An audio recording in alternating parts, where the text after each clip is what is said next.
to answer the question about whether or not we thought the Americans should go to boarding school, they should send the Indians to boarding school. And my opinion is I don't think that was the right choice because it's one's opinion that they were uncivilized, but it's another's opinion that they were civilized, and the Indians, I think, were doing fine. And in one article I saw, and the Indians opinions are just as equal as the American opinions. But in one article I saw someone saying sarcastically, we were too uncivilized.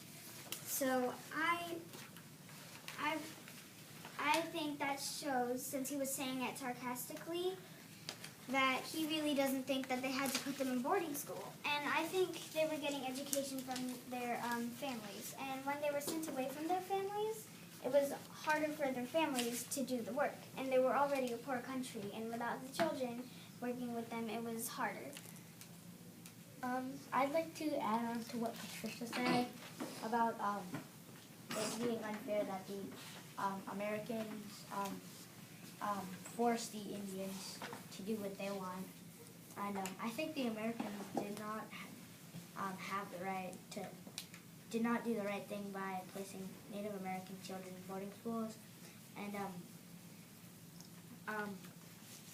the American Indians did not really look very happy in one of the pictures we saw. They looked like something. They were doing something that was forced, that they were forced to do, and they probably weren't willingly doing it. And in the article about that girl, Indian girl, she was forced to get her hair cut, and that's kind of a hostile way of changing the Indians way. I mean, I also think the Americans should have let the Indians choose what they want to do, because like Patricia said, they have the right to choose what they want to do.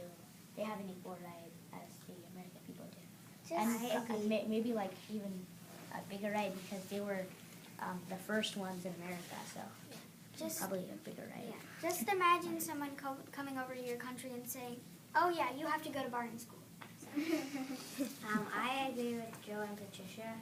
Like in the article about the girl, it says, then I lost my spirit, which I don't really think she enjoyed doing that. And I don't think it was right for the Americans to put them in boarding school. I think they really disliked it.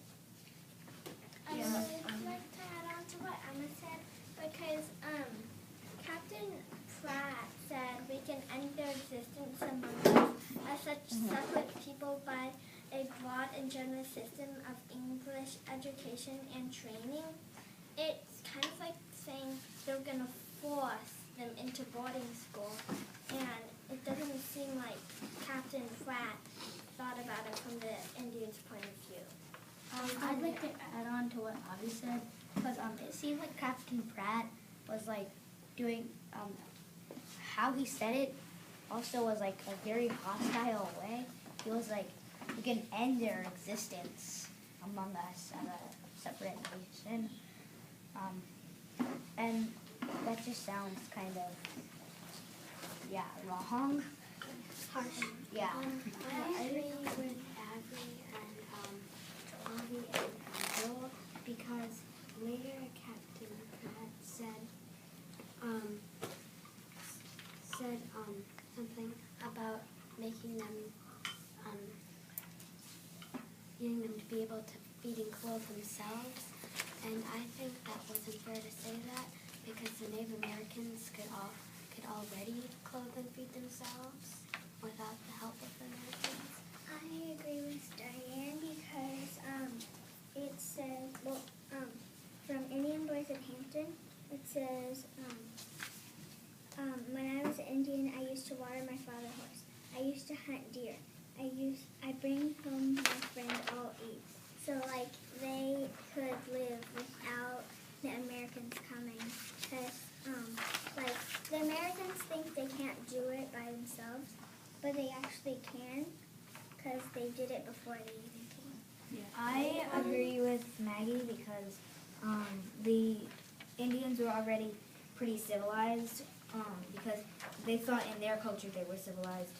So I don't think the Americans did the right thing because they forced the Indians to go to school because of the Americans' other beliefs. And in the second article of the packet,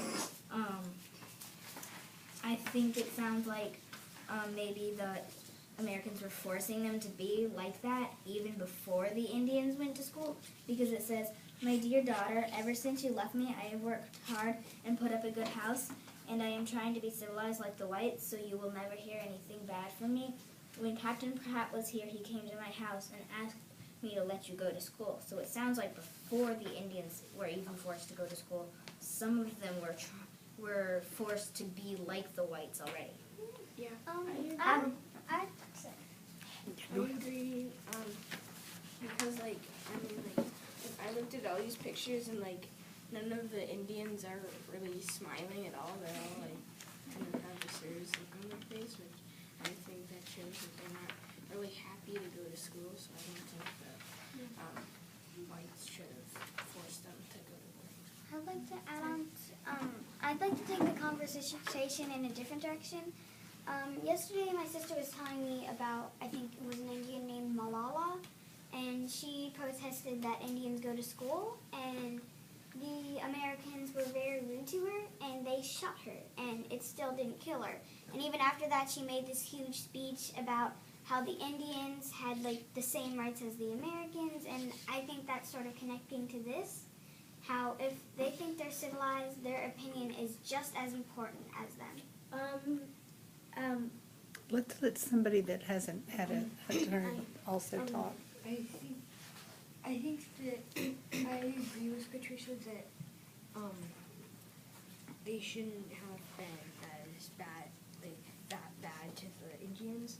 And one of the reasons I think so is because since they were so mean to the Indians, it made the Indians want to attack the colonists.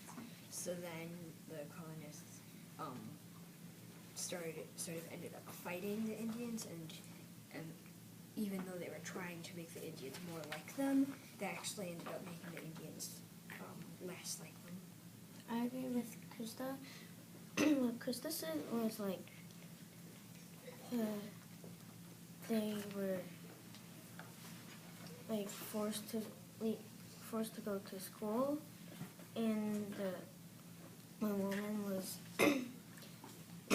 not so proud of herself that she was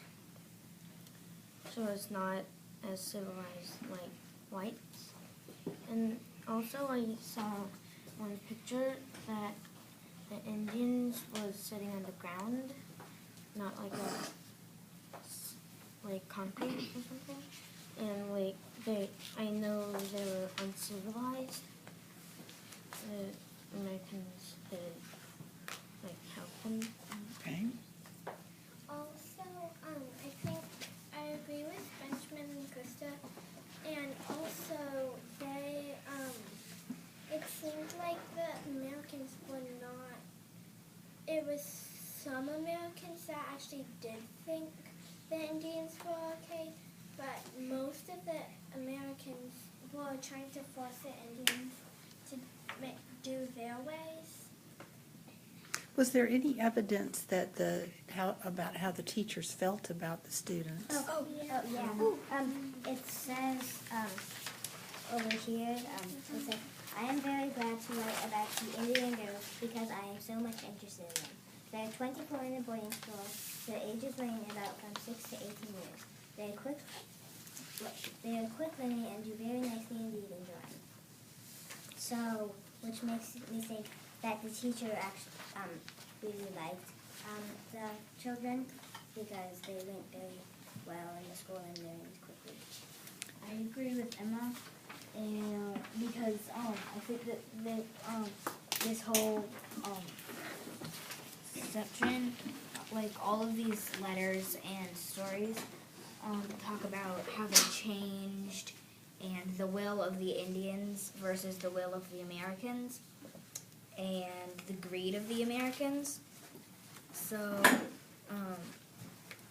that because some of the Americans changed and thought that the Indians were actually good at some things, and the Indians also changed, and some of them, not all of them, but some of them thought that it was good to be like the whites because they thought the whites were more civilized than they were, just some of them. I kind of think that I don't think the Americans were doing fine, and this isn't helping the Indians, and this isn't really helping the Americans either.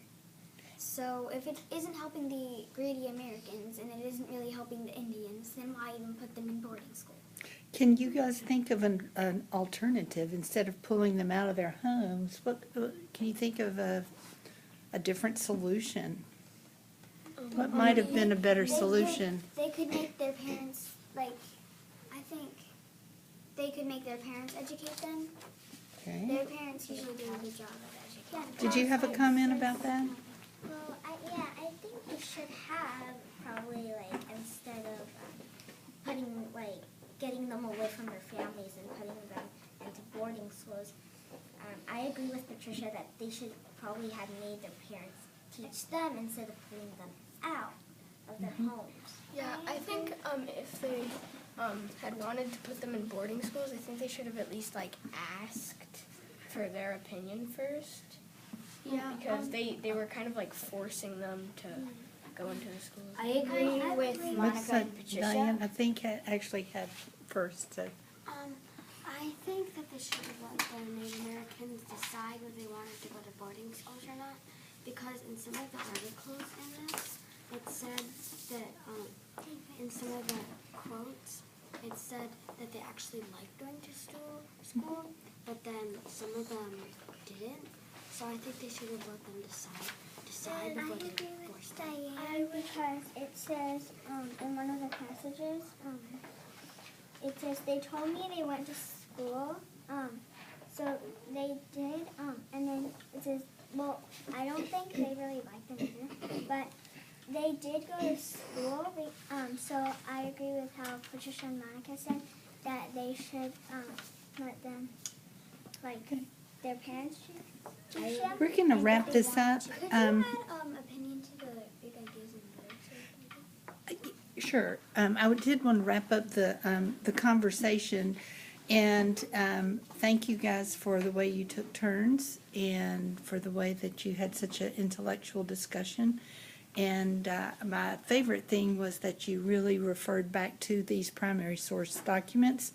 So the last thing is someone to explain why or what is the difference between these primary source documents I think the difference and secondary. is the primary source is from somebody it actually happens to, and secondary is maybe someone who learned about it somewhere instead of actually being there and experiencing how it Okay. felt. And Awesome. also secondary sources, it could have their opinion, but they may have not made it into they may have not made it a point that was their opinion. They may have made it sound like it was a fact, which is not the right thing. Sort of adding on to what Avi said, I mean, primary sources actually know what they are. Secondary sources, they say their opinion, they make it sound like a fact, and they sort of leave out the bit about the other person's opinion. Like, for instance, somebody could be on the American side, and they think they should take them to boarding school. So they said, they tell you about all those documents where the people are happy about it, but they don't mention the other things, or vice versa. All right. So the primary source document has to be from the first person, someone that was actually there, someone, a picture was taken, or a diary entry. So you guys did a great job. Thank you very much.